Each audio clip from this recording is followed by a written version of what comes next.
Lord God, ipinagkakait sa amin. Sa kabila po ng marami naming pagkukulang sa iyo, sa kabila po, Diyos, na wala kaming paggalang sa iyo, hindi ka po nagkulang ng katapatan, ng pagmamahal sa bawat isa sa amin. Hinahabol kami, O Lord God, ng iyong pag-ibig, ng iyong kabutihan. Lord, ang masasabi lang po namin sa iyo is thank you. Thank you, Lord God, na minamahal mo kami. Thank you, Lord God, na nanatili kang tapat sa bawat isa sa amin. Again, Lord, ang lahat po ng papuri, pagsamba, pagdakila, pagluwalhati, Panginoon, ay patuloy po namin, O Lord God, na iniaalay sa iyo. Sa iyo lamang, dahil walang ibang Diyos na karapat-dapat na purihin at sambahin sa Espiritu sa katotohanan, kundi ikaw po lamang ang aming Ama. Kaya naman, Lord, sa pangalan ng aming Panginoong Jesus, ang lahat po ng ito, Panginoon, ay sa aming sabot na langin, sa gabay at patnubay ng Banal na Espiritu Santo, ang lahat po ng pinagpala, na nakakaranas ng katapatan ng Diyos ay magsabi ng Amen!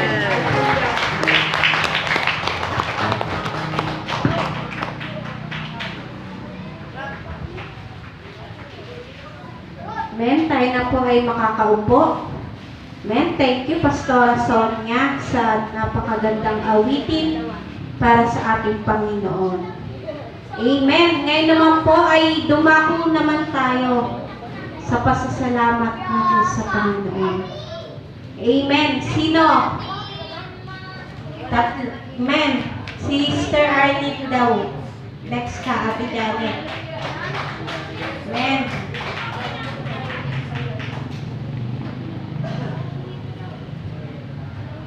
Amen. Parehas lang ang parehas lang tayo. Mabago ang luha. Ako nga pala si Arlene, na taga-Pidampil. Go, go. Talaga kasi ako eh. Kilala niyo naman ako, di ba? Gusto ko talaga tumayo dito eh. Amen. Kasi naunahan ako ng hiya.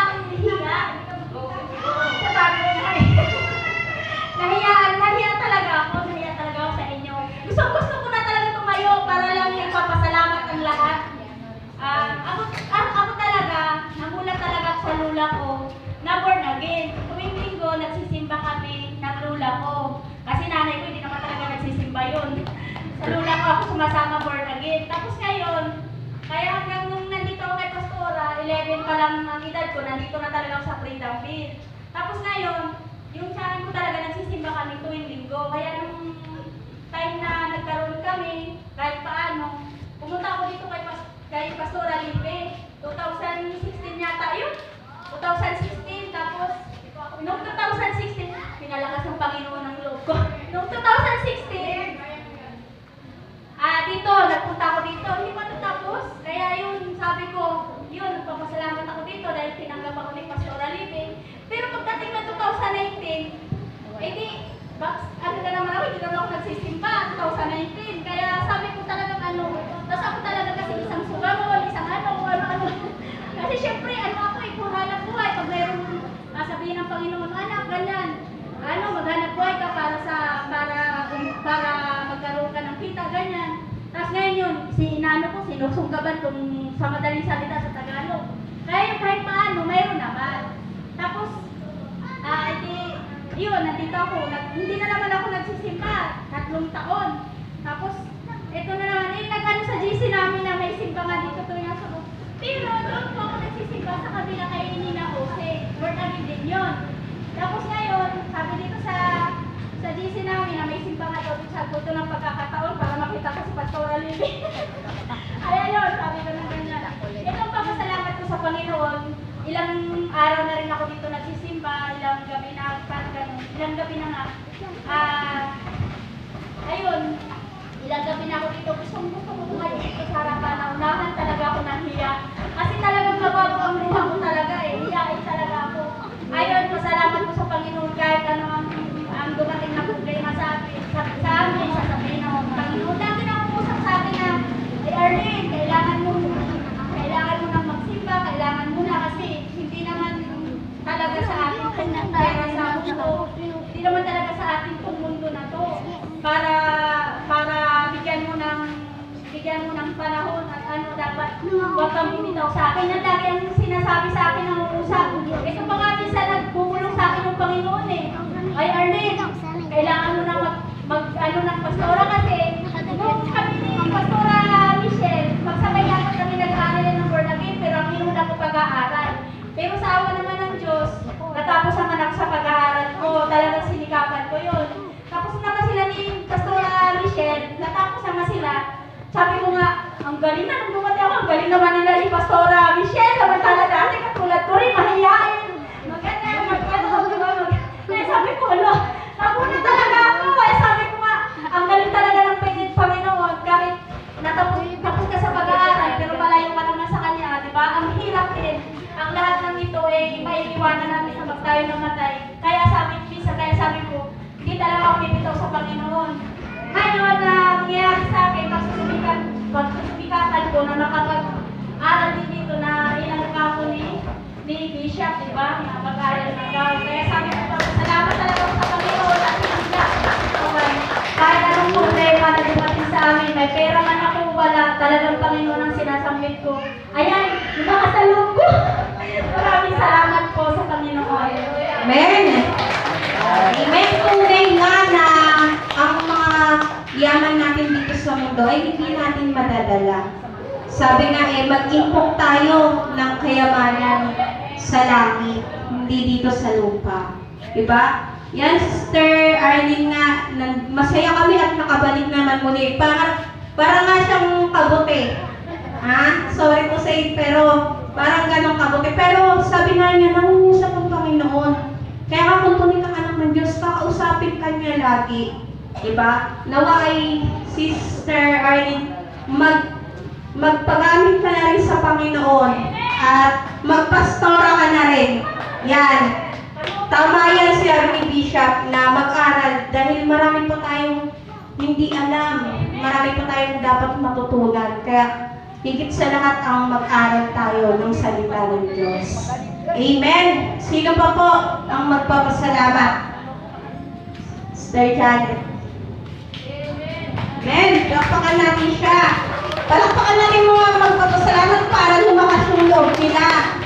Tayo naman dyan eh. Kaya ako malakas talaga yun.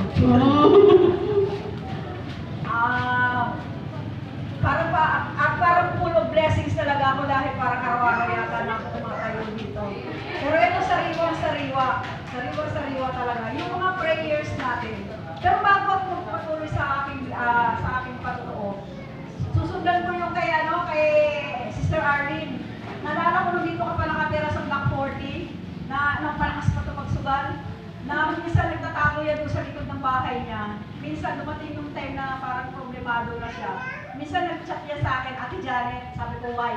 Sige lang, te. Sabi ko, why? Naidain mo na yung problema mo, nakapag-advise ako sa kanya. Salamat sa Diyos at nagtuloy-tuloy. Hindi na magbabackslide, dire-diretso na yan. Yun. Amen. Oo, naging isa ako sa saksi nung kanyang panahon na problemado siya. Ewan ko ba mataas ako, hiningan ako ng advice niya. Thank you Lord kasi siguro right person para i-daing yung kanilang mga problema sa akin. Siguro as leader ng community, kaya ganun. Sa akin naman, sa aming blessings ngayon, blessings to, isang 2 days na blessings talaga. With S, blessings. Kasi, yung prayer natin gabi-gabi, lagi natin naiahain yung community problem natin ng Freedom Day particular. So ngayon, yung mga itinataas natin, itinataas natin ng mga tao na patuloy na sumuporta mula sa legal, sa financial, sa spiritual, merong tumugon. Sa 2 days naming lakad, talagang tumugon. Amen. Palakpakan natin ang kabutihan ng Diyos. Kaya sabi ko nga sa kanila, sabi ko sa mga kasama, talagang guided tayo by the Holy Spirit. Bakit? Lahat ng pinuntahan natin, hindi tayo napahindihan. Ang nagkataon naman, na sa bawat tao, parang sa bawat sulok na pinupuntahan namin, may nakita namin sa Lord na pwedeng mag-inform sa amin ng mga nangyayari. Kaya talagang napakadakila po talaga. Kumikilos siya tunay. Iba talaga yung talagang sasamahan mo ng pananampalataya yung mga kami. Sabi ko, ang isang leader na, ang isang bansa, gaya ng Israel na pala na humihingi na ng hari, Oh. di ba puro lang ang ina-appoint, naghihingi na sila ng, pwede ba magkaroon ng hari? Yung inalagang hari, ewan ko sa mga Bible experts, sa mga pastor, kung tama yung aking simple pala na wala nagalaman ko. Ang una yata itinalaga si Saul, si King Saul. Tapos talaga si King Saul talagang direct na nananambakay sa Panginoon na siya kay Yahweh. Kaya sabi ko ang isang leader dapat direktang nananampalataya at sumasamba sa Panginoon para talagang napakalakas talaga ng dating ng mga prayers niya. Kaya simula kay Saul, kay Haring David, tama ba? Kay Solomon, tama ba pastor yung mga pasunod-sunod doon? Thank you Lord, talaga tinuruan ko ang pagpasanamit. Thank you Lord, hallelujah. Kaya yung mga yun, lahat yan nananamba. May mga time na nagkakaroon sila ng pagkakamali, kinakakamit sila ni Lord. Pero dahil sabi nga ng Panginoon, itinalagang kita, hindi ko pwedeng tapon yan basta-basta. Kaya ang tayo mga leaders, particular yung mga nanditong leaders, yung mga wala dito, panalangin natin na talagang sila ay magkaroon ng personal relationship sa Panginoon. Amen. Kaya Panginoon, maraming salamat. Thank you Lord. Amen. Then, ang ating sister dyan, pwede na sigurong magpastora, no? Daming Amen. nag-a-advise daw sa kanya, pang pastora talagang dating. Kaya kinukumbit ka siguro ang Panginoon na maging pastora ka daw. Diba? Amen! Kung loloobin ng ating Panginoon, diba? I-prayer natin yan sa Lord.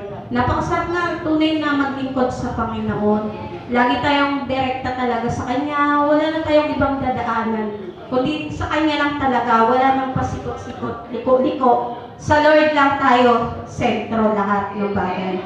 Amen! Sino pa ang magpapasalamat sa Panginoon? Damihan pa daw, kinakabahan yung ano.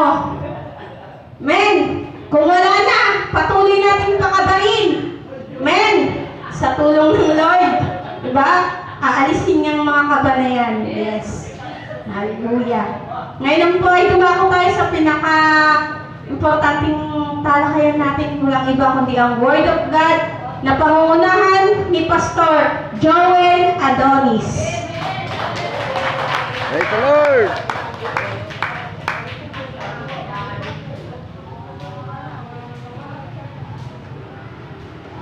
Hello, okay? Isang magandang mapagpalang gabi po sa ating lahat.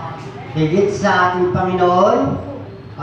Muli, ako na naman nandito para mabilis na magawa. Okay, bago tayo magsimula mga kapatid, tayo mong ngayon manalangin. Yes Lord, Panginoon, maraming salamat sa buong maghapon na pag-ingat at paggabay niyo po sa bawat isa sa amin. At sa mga pagpapala, Panginoon, na nagtagumpay na naman kami sa buong maghapon na ito sa nakasama ang iyong gabay. Maraming salamat, Panginoon, sa lahat-lahat. At bago po kami, at dalangin po namin, Panginoon, ngayong gabi sa aming gawain, nawa ikaw ang siyang manguna sa bawat isa na narito, Panginoon. At ngayon po ako, Panginoon, kayo pong makita dito sa harapan, Panginoon, ng iyong mga anak. At ang inyong mga salita, Panginoon, ang siyang marinig nila, Panginoon. Itago niyo lang po ako, Panginoon, sa inyong likuran. At maraming salamat din po, Panginoon, sa paggabay niyo po sa amin. Simula ng umpisa itong aming mga panalangin, sa aming pag-uwi na tunay nga na iniingatan niyo po kami, Panginoon. Kaya maraming salamat po, Panginoon, sa walang hanggang pag-iingat at paggabay niyo po sa amin. Ito po ang aming sahod panalangin sa pangalan po ng inyong anak na si Jesus na ang Panginoon tayo paligtas. Lahat ay magsabi ng Amen! Amen! Nagumpay! Pwede na umupo. Okay. Ang ating topic ngayon, mga kapatid, ay ang sabi dito, bakit daw sinusubok ang ating pananampalataya? Yun ang ating topic ngayong gabi, no? Siyempre, marami nga naman mga pagsubok na dumarating sa atin, lalo na yung mga tao na kumikilala sa Panginoon, lalo na yung mga taong nagtitiwala sa Diyos ay talagang sinusubok din ng mga kung ano ng mga bagay, no? At tinutulad niya sa isang bagay ang pagsubok, no? Mababasa natin mga kapatid, buksan ninyo yung mga Bible, kung may Bible kayo. Diyan sa unang Pedro, chapter 1, verse 7. Makikita natin mga kapatid kung sa anong bagay tayo hinahalin tulad ng Panginoon sa ating pananampalataya. Unang Pedro, chapter 1, verse 7. Ang sabi dito mga kapatid, chapter 7. Unang Pedro, verse 7.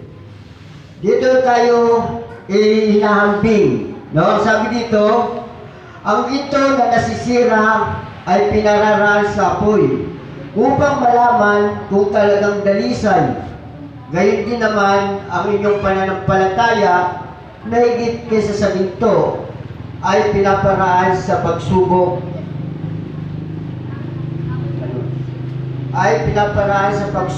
Upang malaman kung talagang tapat. Sa gayon, tayo'y pupurihin, dadakilain at pananangalaan sa araw ng mahayak si Jesucristo. Nakita niyo mga kapatid, dinalin tulad tayo sa isang ginto, no? Na yung mga silang ginto nga, di ba? Na ipinapadaan muna daw sa apoy para malaman kung ito ba ay dalisay, kung tunay nga o 295 lang. Di ba? Pinaparaan. Sa ating pananampalataya pa rin, Panginoon, ganun din pala na maraming mga pagsubok na dumaraan sa atin, dahil na rin yung mga lingkod niya. Minsan nandiyan pagsubok ng kawalan, pagsubok ng karamdaman, pagsubok ng panahon. Di ba? Kung may bagyo, kung talagang nananampalataya ka pa sa Panginoon, hindi mo iisipin yun. Di ba? Kung ano nababasa yung buhay ni Job, mga kapatid, wala pa tayo sa kaligtingan sa nangyari sa buhay ni Job. No? Na lahat ng nasa kanya ay nawas out. No? Nawas out lang yun. Pero kahit sa isang salita, hindi nagkasala si Job. No? Pagkus siya ay lalong nanampalataya sa Panginoon. No? Sana yung nakikita natin ng mga ito, mga kapatid, dapat tayo ay maging katulad din. No? Hindi ba tayo maging katulad din? Dahil sila talaga ay mga naging lingkod ng Diyos. No? Maging si Abraham, mga kapatid, alam niyo yan kung paano sinubok niya si Abraham. No? Na yung isa niyang anak na gustong ialay sa Panginoon. Hindi nagdalawang isip si Abraham, mga kapatid. No, para ialay ang kanyang kaysa-isang anak. Para lamang sa pananampalataya ni Abraham, ni Job. No? Sa ating mga kapatid, ganun din, kahit anong mga pagsubok, mga ano man yan, dapat huwag tayong pahinaan ng loob. Pagkus tayo ay lalong maging matatag. Kasi yung mga pagsubok, mga kapatid, nandyan lang yan. Minsan nga, kahit sa loob ng iglesia pumapasok yan Di ba? Pumapasok yan sa mga, nandiyan yung mga inggitan, kung ano-ano man, etc. Kaya dapat tayo ay lagi tayong alert. No? Lagi tayong listo sa mga ganon. At huwag tayong panghinaan ng loob sa pananampalataya. Dahil pag ito ay napagtanggumpayan natin, magandang kapalit nito, mga kapatid. Diba? Diyan, buksan ninyo ang pangalawa. Anong dahilan at sinusubok ang ating pananampalataya? Ano daw ang dahilan? Makikita natin sa aklat ng Santiago, chapter 1, verse 12. Santiago, mga kapatid. Kunti lang to, kasi ayaw kong tatagal ako dito at baka malusaw ako. Chapter 1, verse 12. Ang sabi dito, mapalad ang taong nananatiling tapat sa kabila ng mga pagsubok, sapagkat matapos siyang subukin, tatanggap siya ng putong. Ito ang buhay na ipinangako ng Panginoon sa mga umiibig sa Kanya. Nakita niyo mga kapatid, napakaganda ang sinasabi ng ating Panginoon na pagkatapos dumating sa atin ang mga pagsubok na yan, ay maganda ang kapalit niyan. Maaaring ibigay na o ipagkaloob na ng Diyos ang lugar na ito sa atin, di ba? Kung tayo ay patuloy na sumasampalataya sa Kanya. Dahil ganun din yung nangyari kay Job, di ba? Pagkatapos ang lahat ng trahedyang dumating sa buhay niya, nung bandang huli, dahil nakita naman talaga ng Panginoon yung puso ni Job, di ba? Na talagang ano talaga siya, yung pananampalataya na ay ganun na lamang. Kaya nung pagkatapos na dumating ang lahat ng ulo sa buhay niya, ano ang pinalit ng Diyos? Di ba siksik, liglig, at umaapaw pa? Di ba sobra-sobra pa? Kung ano ang nawala kay Job noon, ganun din. Sumobra pa ang binalik sa kanya ng Diyos. Ganun din mga kapatid kay Abraham. Pagkatapos siya subukin, panayandog si Isaac sa Panginoon. Di ba hindi naman natuloy kasi ang Diyos din ang humipo ang mano kay Abraham. Kaya yung lahi ni Isaac ay dumami ng dumami. Di ba? Sa pagpapahal ng Panginoon kasi, yung mga dumating sa kanila ay talagang hindi sila bumitaw sa Panginoon. Patuloy sila na nananalig at nananampalataya sa isang Diyos. Na yun din ang magbibigay sa kanila ng tagumpay sa kabila ng mga pagsubok sa kanila. No? At sa atin, pangatlo, ang tanong, ano ang dapat natin ikagala sa ating pananampalataya? Ano naman ang dapat natin ikatuwa o ikagala? Diyan ka sa Santiago chapter 1 verse 3. Pakikita natin mga kapatid, sabi dito, sapagkat alam ninyo na lalong magiging matatag ang inyong pananampalataya matapos ninyong pagtagumpayan ang mga pagsubok na yan. Nakita niyo mga kapatid? Ano sabi? Sapagkat alam ninyo na lalong tayo magiging matatag. Ibig sabihin, pag dumating yung mga pagsubok sa ating mga kapatid, at kung may mga pagsubok pang darating, maliwala na yun sa atin. Diba? Kasi matatag na tayo sa pananampalataya sa Panginoon. Hindi na tayo pwedeng tibagin. Hindi na tayo pwedeng sirain ng nilugan kung tayo ay patuloy na nananalig sa Kanya. Yun ang pinapayag sa salita ng Diyos. No? Kaya, yun lang mga kapatid ang aking conclusion ay dito sa unang Korinto chapter 10 verse 13. Sa unang Korinto mga kapatid, dito tayo magtatapos. Unang Korinto chapter 10 verse 10, 13, 13. Ang sabi dito, wala pang pagsubok na dumating sa inyo na dinanas ng lahat ng tao. Tapat ang Diyos at hindi niya ipinapahintulot na kayo'y subukin ng higit sa inyong makakaya. Sa halip, pagdating ng pagsubok, bibigyan niya kayo ng lakas upang mapagtagumpayan iyon. Nakita yung mga kapatid, di ba, napakabuti ang salita ng Diyos. Yan lang mga kapatid, maraming salamat po. Palakpakan po natin ang Panginoon. Sige tayo po yung manalangin. Yes, Lord, Panginoon, maraming salamat sa gabi ito. Napatuloy niyo po kami na ginagabayan sa aming mga gawain. At dalangin ko, Panginoon, na patuloy niyo po ako bigyan ng karunungan sa pagpapayag ng iyong mga salita. Kayo rin po ang mag-ingat sa bawat isa na narito, Panginoon. Maraming salamat po, Panginoon. Ito po ang panalangin. Amen.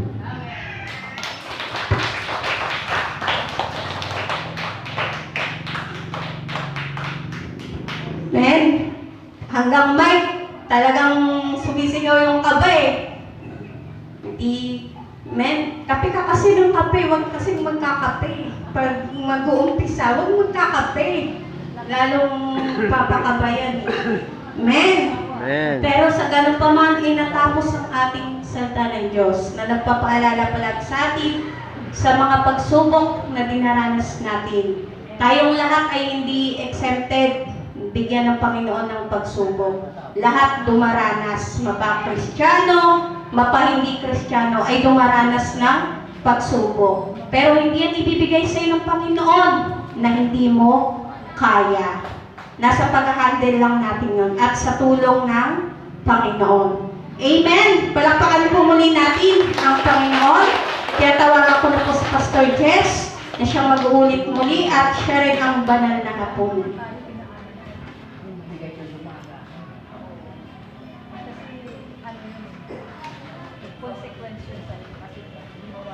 Magandang gabi po sa ating lahat. Wala yata makalagay. Magandang gabi po sa ating lahat. Okay. Maraming salamat sa presensya ng ating Panginoon Diyos na lagi siya nandito sa atin gabi-gabi.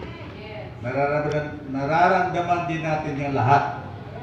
Sabagat maraming mga nagpapatotoo na nangyari sapagkat patuloy lang po atin dito sa ating gawain ng ating Panginoon Diyos ay maraming mga pangyayari na naranasan nila. Gaya po ng ating nagpatuto kanina.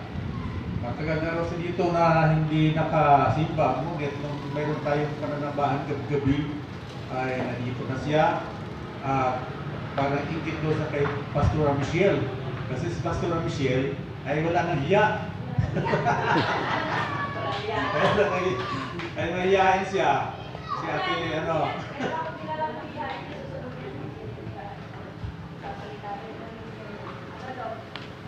ate Arlene, mahihayin daw yan. Pero madidevelop yan ang di ka na pagka lagi ka sa simba kay Lord, maging wala ka na hiya. Kagaya kay ate Michelle.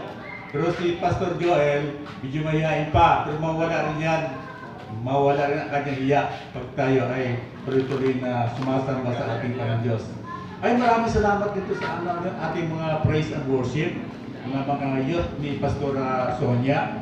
Maraming salamat sa patuloy niyong pagsuporta sa gawain ng ating Panginoon Diyos sa church ito. Maganda nga mga kinanta nila, langit ang nadarama. Langit ang ating nadarama kapag kasama natin ang ating Panginoon Diyos. Kahit wala pa tayo sa langit, nakakadama na tayo ng duwa, ng mga pagpapala, ng mga pag-ingat ng ating Panginoon Diyos, kasi kasama natin ang ating Panginoon Diyos. Kasi mayroon siyang kabutihan na lagi niyang pinaparana sa atin. The Lord is a goodness to all of us.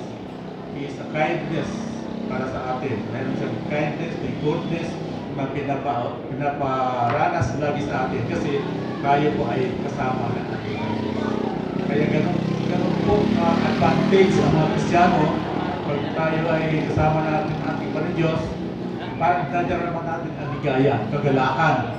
Nadarama natin ang kabutihan ng ating Diyos. Ang kagandahan ng ating Panginoon Diyos, nadadarama natin. Kaya sabi doon na ni Ate Janet, laging may food blessing. May food blessing lagi siya. Pakagin mo yan, no? Kaya mayroon yung mga